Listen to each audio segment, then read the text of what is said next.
Hello, everyone. I'm here today with Bo Sachs. Bo is a veteran of the printing and publishing industry since 1970. He started his career with the founding of his own weekly newspaper in the metro New York area, and after several years in the alternative press, publishing newspapers in the New York and Tucson area, he went on to become one of the founding fathers of High Times magazine. Bo's resume lists directorships at such prestigious companies as McCall's, Time Inc., New York Times Magazine Group, International Paper, Ziff Davis, CMP, and Bill Communications. Today, Bo's firm, Precision Media Group, does private consulting and publishes Heard on the Web Media Intelligence, a daily e-newsletter that delivers pertinent industry news to a publishing community of over 16,000 media industry leaders, and it's the longest-running e-newsletter in the world. And today, we are here to talk about ad blocking. It's here and only going to get worse. Now what should we do? Bo, how are you doing today? I'm doing great, David, and thanks for that magnificent introduction. Most of it is actually true. Well, good. I added some things. I don't know if you noticed, but no, I'm joking. All of it's true, and as you can see, we're going to be talking about a topic that probably not more than a small handful of people are as qualified as Bo to speak on. So very excited to hear what you have to say today, Bo. It's going to be very interesting, and I know this is it's been a hot topic, and it continues to be a hot topic because it's only going to get worse. So to just kind of dig into it. Or better. Or better, yeah, there you go, yeah, and I think everybody will know what you mean by that in a second. So to quickly just explain, why don't you just explain quickly what ad blocking is? We start with the simple things first. Yes. Ad blocking is nothing more than a technology, a relatively new technology, which allows, amazingly enough, the blocking of ads. Okay. The block happens in like nanoseconds, and it happens before the ads are loaded into your web browser. So what does that mean? That means you're saving valuable bandwidth and time, and the page of which you're reading is rendered faster. It happens faster because there are no bloated or unwanted ads. That simply is what ad blocking is.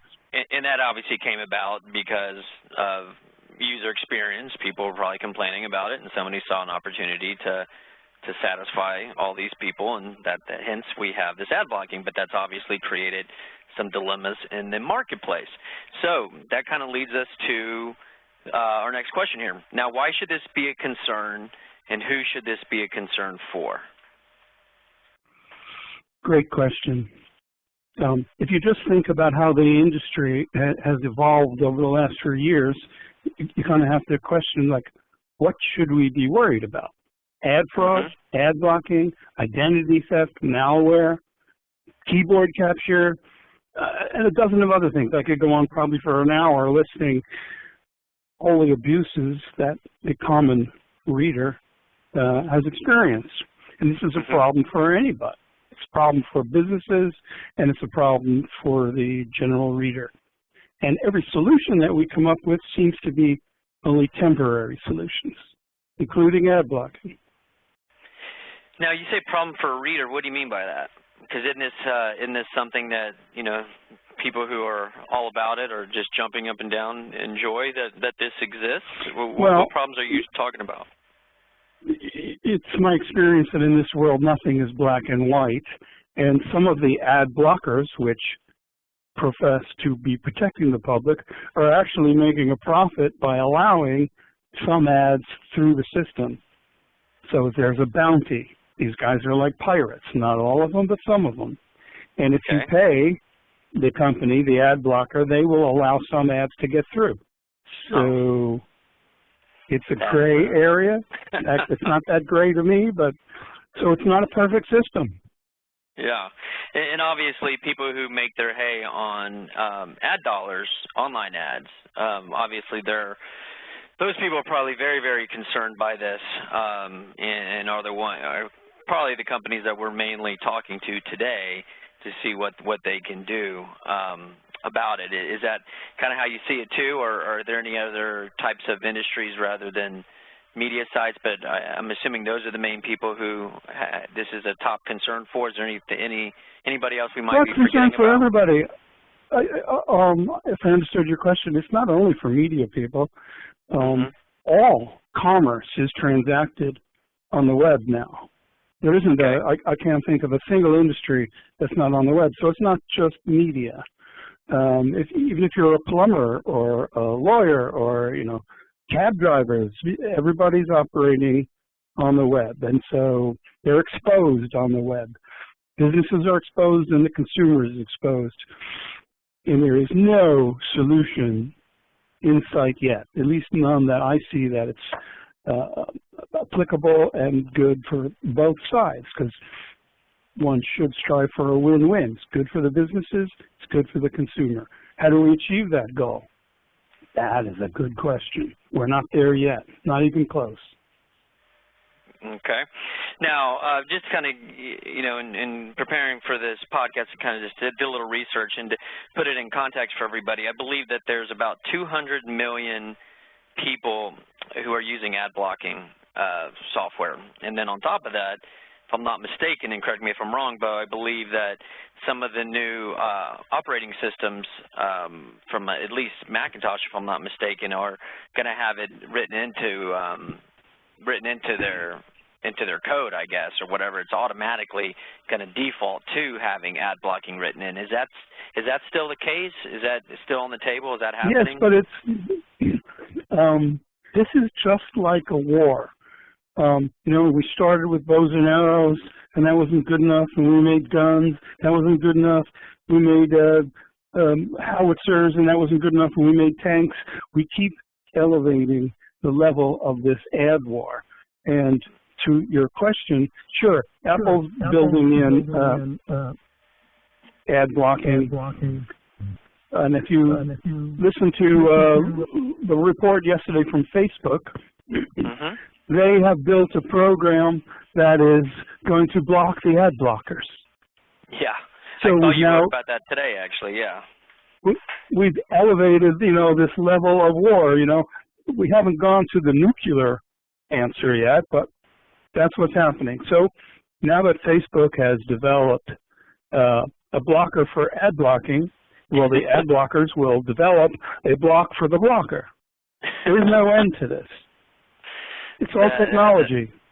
Yeah, it definitely seems like a merry-go-round here. So I think we have identified that, this is a concern, this is an issue, this is a problem, which side of the fence you're on, which one that are you pro ad blocking, are you against ad blocking? Regardless, we know that this is a big deal and it's a current problem and or a current issue, I guess, and it's only growing. Now, what can marketers or publishers or whomever actually makes money from serving ads, what can they do about it? Oh, that's the big question.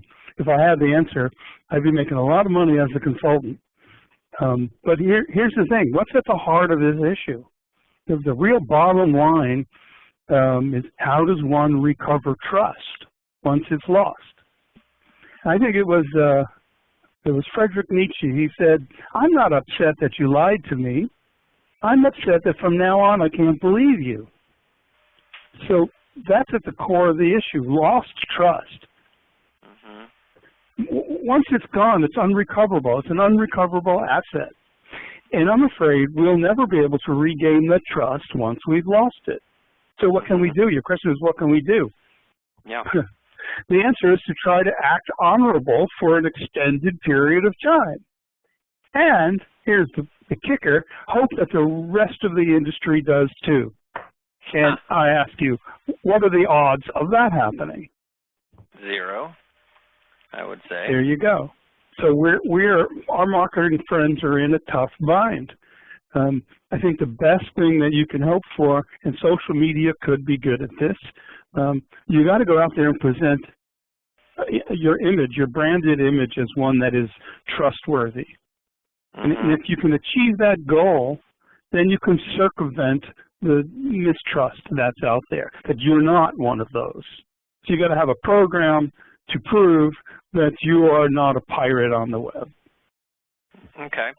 So, I mean, can you give any examples of, I mean, obviously, you know, people who are doing it right, you know, integrity with their publishing and their reporting and, you know, with the people coming to their site, but is there anything else, and any other creative examples of what other companies are doing to combat the issue of ad blocking? I believe I saw an example of, is it the New York Times is doing some things. I believe the Financial Times are doing some other things. Can you talk about what people are doing to combat this outside of, you know, trying to win the trust of their reader base?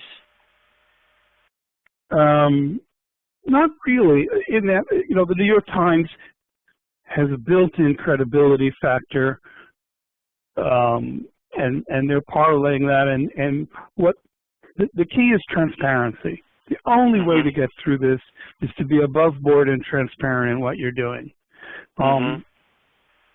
The public, who are, you know, on one level incredibly smart, incredibly powerful, are less educated in our business. They don't really know what a sponsored ad is or what it means. They don't know what native advertising is or what it means. And when we gracefully, happily put sponsored content on the top of an ad, well, they don't get it. They don't know. And then or an article. Well, but sponsored content is an ad in disguise, and that's my point.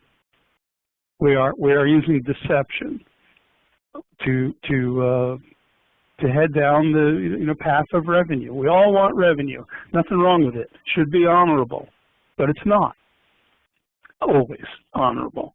We take shortcuts, and perhaps the longer road is the best road. You know, this may be tangential, you know, but I think this all comes about from greed. That's the problem. We seem to have gone from seeking an honorable profit in a capitalist system to unbounded greed, and this is becoming recognized. The greed is infiltrated into everything, publishing and politics alike. You know, there's less civility and more crassness in everything, and it's all compounded on the web. I don't know of any cure for greed. What was that? I don't know of any cure for greed. Yeah, maybe meditation, but yeah, that's a tough one.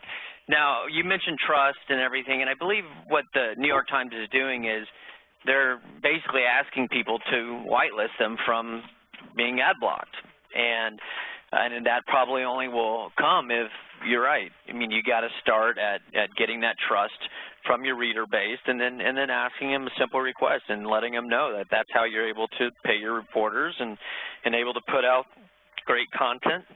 You know, it's comes with a cost, and you know, you make your money. So you just explain to people with full transparency, this is what's up.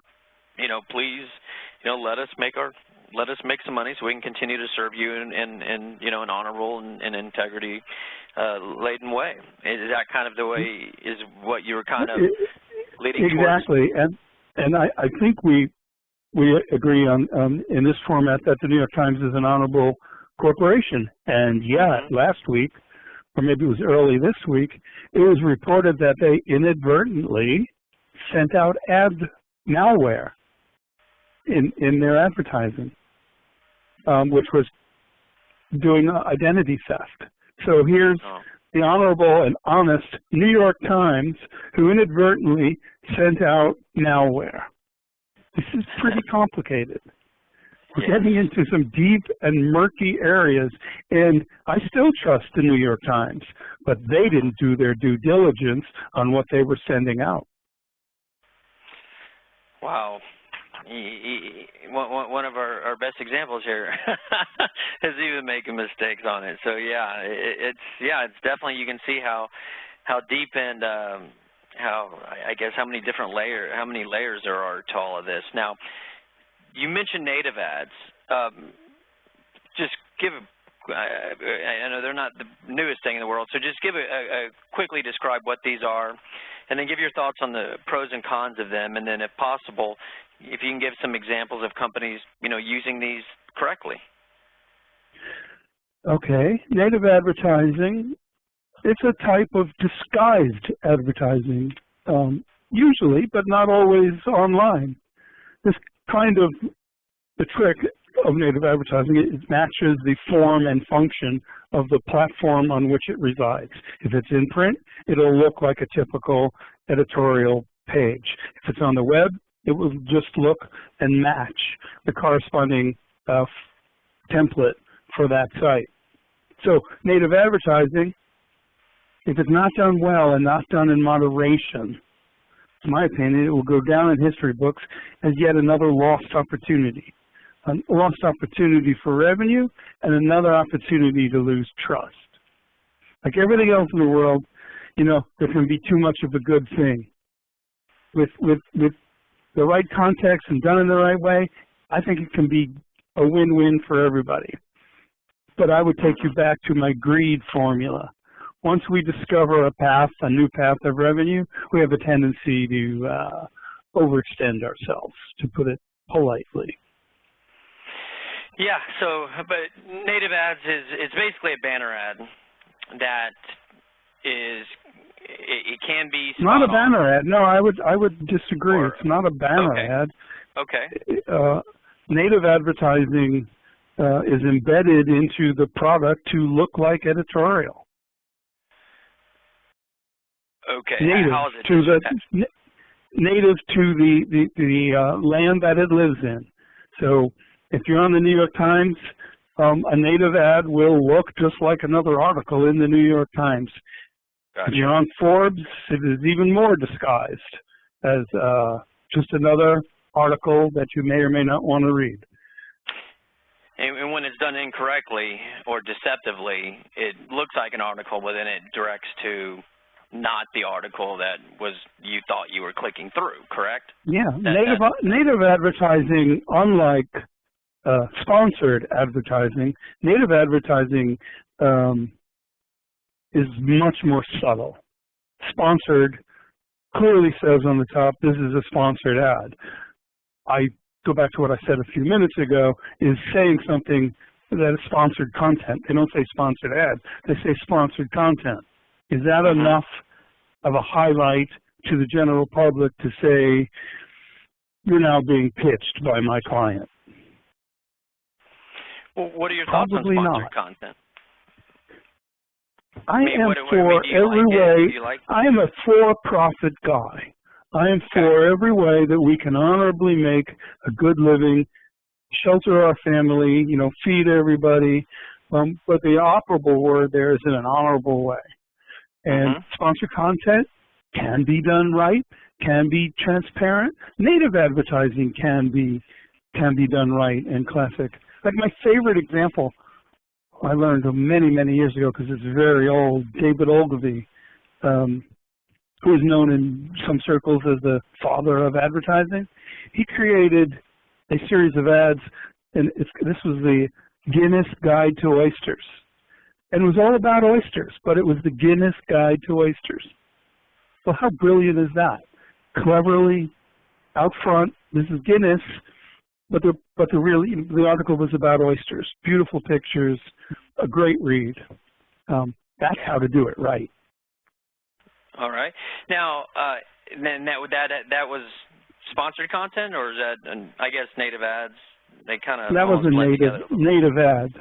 That was native ad. I would say that's a hybrid because although it's a native ad, it still says right. The headline was Guinness Guide to Oysters.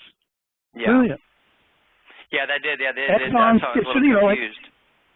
Exxon's Guide to SUVs. And if you had a really good article about SUVs, but it doesn't say sponsored, it says Exxon's Guide. This one I'm making up, but as an example, Exxon's Guide to SUVs. I might read that article. Yeah.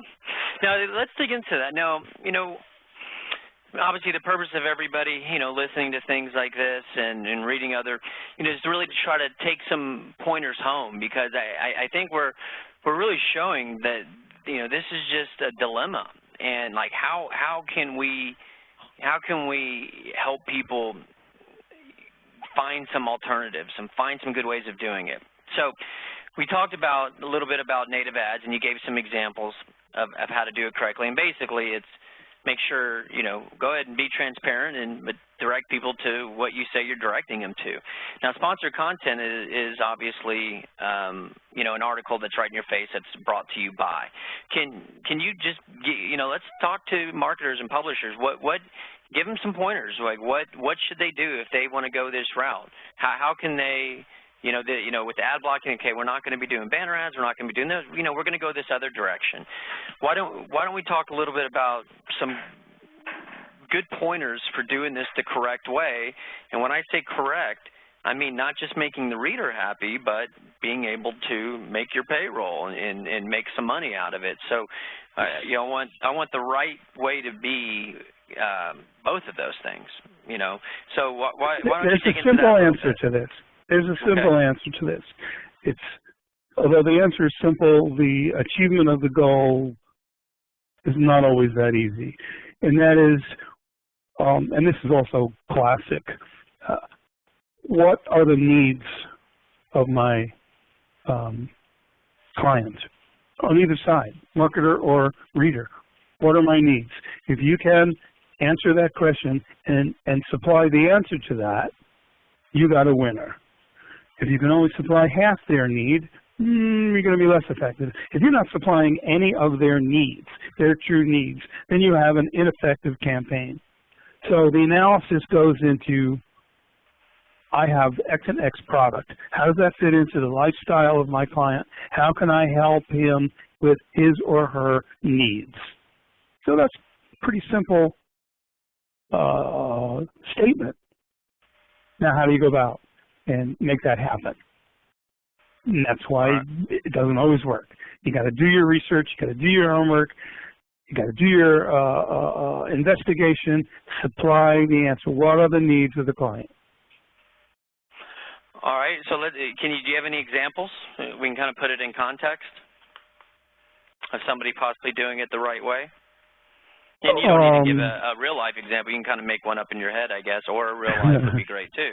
But you know, to kind of put it in context. I would go back to Guinness Guide to Oysters. You know, Guinness wants to sell beer. Beer and oysters go really well. One assumes that article will interest those who like oysters. So you're satisfying the need. How do you make oysters? How do you serve oysters? But that's with any product. How do you make it? How do you serve it? What do you want to do with it? How can I make it the best experience possible? That's the end of the bottom line. How do I make this experience the best possible? And you know, if I was selling whiskey, it'd be Bo Sachs' explanation to the perfect martini. Better than anybody else's. Gotcha. So basically, what we're saying is, if you are going to be going the route of sponsored content, don't put a Disney sponsors, the top 25 most fit bodies. You know, that wouldn't make any sense. But you know, you need to basically have it match up and make sense. You know what you were saying about Guinness should relate to oysters. It should relate. Yes. Yeah. So and that's where I think some people, and I think that's where a lot of things went wrong in the past is, you know, that you're just so busy chasing the dollar, you're not really, you know, stopping and thinking like, well, does this make sense? And if you're going to have, you know, a bang up amazing piece of content, and you're sponsoring it by a sponsor that just you can't draw any correlation to it, you're not doing the reader any good, because they're going to be seeing this ad or this company that, you know, it might not apply to them because their interests lie elsewhere. And on the flip side of that, you're not doing the brand any favors either, because now you're putting them in front of people who most likely are not their target market. So basically just use your head, right? I mean, just make sure it makes sense for everybody. I'm a big believer of common sense. Unfortunately, common sense is not all that common. All right. Now, some of these other like more technical types of ways to combat ad blocking and stuff, and of course these would be for, you know, really large media type of companies, but just wanted to touch on them a little bit and get your thoughts. And I think I know what you're gonna say, but I still would like to bring it out there. It's like these like page fair and secret media. I would like to think you would never know what I'm gonna say. Well, I don't. But yes, page fair, secret media. Yeah, well, you're gonna guess right. So you're asking me about a service that delivers advertising in a manner that ad blockers are unable to block. So you're back to what the Facebook is doing. And, you know, so that's deceptive, is it not? So you just brought me back to trust. The consumer has an ad blocking program, and now we have a service that's going to circumvent that. Well, I think Ernest Hemingway covered that one pretty well. He said the best way to find out if you can trust somebody is to trust them. And here's a case where we have now abused the trust. It's stupid. It's you know, these are flashes in the pan, and they might make a few bucks, you know, in the short term, but long term, it's a losing proposition, because at the end of the day, the consumer is smart and will be protective of himself in any way he can. And if a publisher abuses that privilege, they're not going back. If a marketer, you know, abuses the privilege, they will lose sales, not gain sales, long term. Don't cheat the customer. Yeah, so, you know, we're sitting here, and I know, you know, there's people out there who don't mind, you know, putting elbow grease and doing things the right way. There's other people out there who are always looking for, you know, possibly a shortcut or a tool to fix everything or a magic wand they just get to wave and all these issues go away. But, you know, everyone out there, you're listening to, you know, literally one of the most, you know, premier publishing, online and print, digital, the whole works, experts in the world. And you are too kind. Well, it's fairly accurate, but I don't mind saying it, you know, as long as it's true, right? As long as it's true, and it is true. So, you know, you have this guy telling you all, listen, there's no shortcut. There's no easy answer.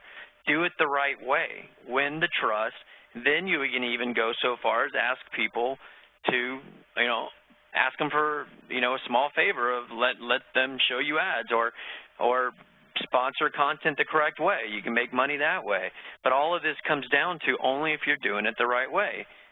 Building that trust, delivering on what you say you will. If you are going to be, you know, advertising and making money, make sure it makes sense. You know, don't waste anybody's time or anybody's money or anybody's efforts. Just you know, and anybody out there who was looking to get a quick fix, quick answer, you're not going to get it here, I guess, today. And you need to go back to the drawing board if you're having issues with this, and start just, I guess, being better. You know, and is that, you know, and I guess, am I missing the mark on this, or is that basically, you know, I couldn't have said it better myself. I couldn't have said it better myself. All right. Well, but cool. I would add, you know, at the same time as we're offering all this sound advice, that shouldn't stop anybody from performing and trying and doing the best they can. Because on the other side of what we've all just said, this is my day for quotations, P.T. Barnum has a great quote: without promotion, something terrible happens. Nothing. So you got to be out there, you got to play the game. So just do it right. Do your homework. Do it right. Be honest. Yeah, I mean, you have native advertising, you have sponsored content, you still really do have online ads, really. You know, I mean, even though it's growing and it's a problem, it's still a viable, you know, solution for advertising dollars. So you do have I have ads in my newsletter. They are right out in front. They're not intrusive. They're not hidden. There's nothing secret about it. And my people get positive branding. My newsletter has a fairly respected position and my advertisers right along with that respect. That's how it should work. My guess is they're applicable too to your reader base. If I'm just throwing out a guess right there, right? So, yeah. I mean, exactly. So, yeah, you have these alternatives. Just do it the right way. So, make sure everything makes sense. Make sure it's applicable. Now, moving on to another way. This is probably mainly again for bigger media companies. But what are your thoughts on having readers and consumers pay for content? I don't want just your opinion on, like, in theory, although you can speak in theory on part of this answer, but I also want to know what's actually happening out there when people have tried to do this. Has it worked? Does it work? Well, the answer is absolutely yes, and I think that that is the holy grail that answers all of the questions we brought up today. This is more for publishers. But the consumer is willing to pay for content that's worth paying for. The Economist is a great example. There's hardly a magazine out there that has a higher subscription rate or per copy cost. And they're doing extremely well on the web, in print, because they have extremely high quality content that their consumers are willing to pay for. They don't give anything away for $5, as some magazines do, who are seeking out rate base. And rate base is a conversation for another day. But no, they've decided to charge their clients what they deem the content is worth. And that formula is actually working. Can everybody do that? Depending upon your sphere of influence, almost yes. If you're in the news business, the answer's harder. But if you're like, they have financial information, it's quality information. There are sports sites where people are paying for sports information. There are niches, any niche that you can develop, you can charge for good quality content. It's being done. It will be done. And that's the answer to many of our problems. Fair value, fair cost. Now, are there any differences in strategy for large-scale publishers, the BuzzFeeds of the world, and even the New York Times of the world, versus smaller niche local publishers or online sites? Are there any differences? Sure. I'm just curious, is there any difference? I mean, it sounds like obviously paying for content, I guess not. I guess I'm kind of, answering my own question here. I mean, no, but let's take this tangentially for a second, because you mentioned BuzzFeed. Again, back to Facebook, and they won't be the only one doing this. They now have an algorithm to prevent clickbait, which is what BuzzFeed is all about. And that's again back to trust, because how many times are you going to click on these fake articles and be disappointed? Because that's what clickbait is all about. They give you this spotty, great headline. I go, oh my God, I'm going to learn something, see something, do something. And it's just a come on, it's nothing. So BuzzFeed is going to start to struggle now that there are formulas for eliminating clickbait. Something to think about. So basically the only thing really, not necessarily a difference, is if you are big and you are doing these things, your problems are just going to be, exponentially larger for yourself. So basically, if you are a big publisher and you aren't doing it the right way, or you're a big online site, you really need to start paying attention here fast, because you're gonna get dinged. You're gonna, more than a ding, you're gonna get smashed, and your business whole model is gonna be going away. The advantage that larger publishers have, and they do have one, is their large war chests. And David Carey from Hearst has a great expression. He says he doesn't mind failing so long as they fail fast. Smaller corporations can't absorb that, but Carey can. And that's how they operate. They don't mind experimenting and trying new things. And if it doesn't work out, well, we'll just fail fast and move on to something else. Your smaller, mid-sized publisher doesn't have that war chest, and is more resistant to taking those kinds of explorations and creativity. But again, it all circles back to just start doing, build your reader base the right way, build your trust the right way, then you'll have all the opportunities of monetization at your fingertips, and then quality counts. Right, and there you go. Quality counts not only in the content you provide, but in the readership. The quality of your readership is just as lucrative as the positive content. Mhm. Yeah, I didn't really, when we decided to talk on this topic, and I did, really dug into everything and looked at all the, did a lot of research and saw all these, tricks and this and that or blah blah blah. I really wasn't quite sure where today was going to go. I guessed it was going to go this direction, but I didn't know for certain. So I really appreciate you, really putting a nail in the coffin of, listen, there's no shortcuts. In the long run, there's really no shortcuts.